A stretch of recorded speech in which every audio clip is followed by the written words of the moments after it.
The Emperor's New Clothes.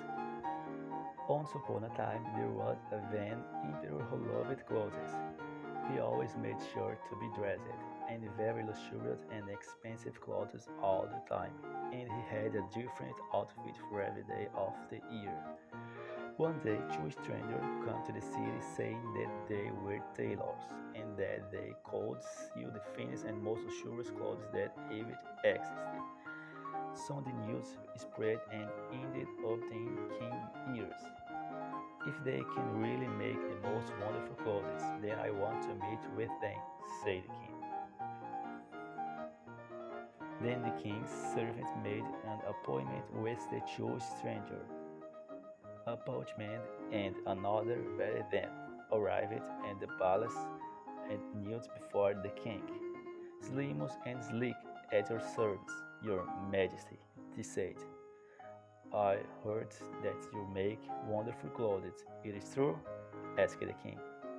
Oh, yes, not only wonderful clothes, but also magic, sir, said Slimus. Only the smartest can see them, the fools cannot. I don't have a magic clothes, thought the king. I need them. These clothes are very magnificent, asked the king.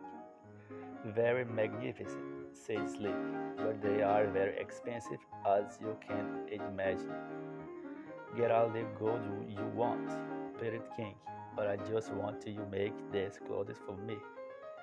After a week, Slimus and Sleek returned to the palace to show off the clothes they had made. Here are your beautiful clothes, your majesty. Aren't they magnificent? The king and all his servants swallowed as they couldn't see anything, but he didn't want them to think he was a fool. Then the king said, Magnificent, aren't they magnificent? And all of his servants agreed, Oh yes, sir, these are the most wonderful clothes that exist. The king decided to use his magic clothes in the royal procession that would take place that day. He used cloak, said Slimus. It is light as a feather. Oh, your majesty, your clothes fit you so well, Sleek said. The king admired himself in the mirror. Am I not magnificent? The people have talked about me for years. Yes, your majesty, everyone agreed with the king. Open the palace gates, ordered the king, and let the royal procession begin. The crowd was amazed when they saw the king. Everyone had heard that only intelligent people could see the king's clothes, so everyone showed it. How magnificent is his majesty in his new clothes, and how do they fit him so well? Of course, nobody could see the clothes, but nobody wanted to admit it, because they didn't want to be called fool. Until a boy shouted, The king is completely underset. Finally, everyone started looking at each other and laughing out loud. They said, The king is underset. The king then realized that he was deceiving his like and Slimus and that he was actually completely underset.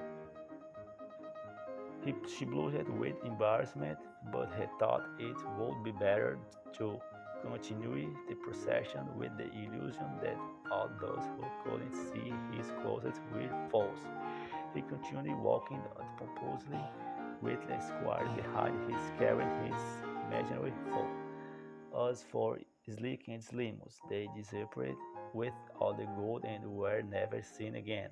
But at least one thing has come true, as predicted by the king. People have talked about him for years and years. Thanks for watching.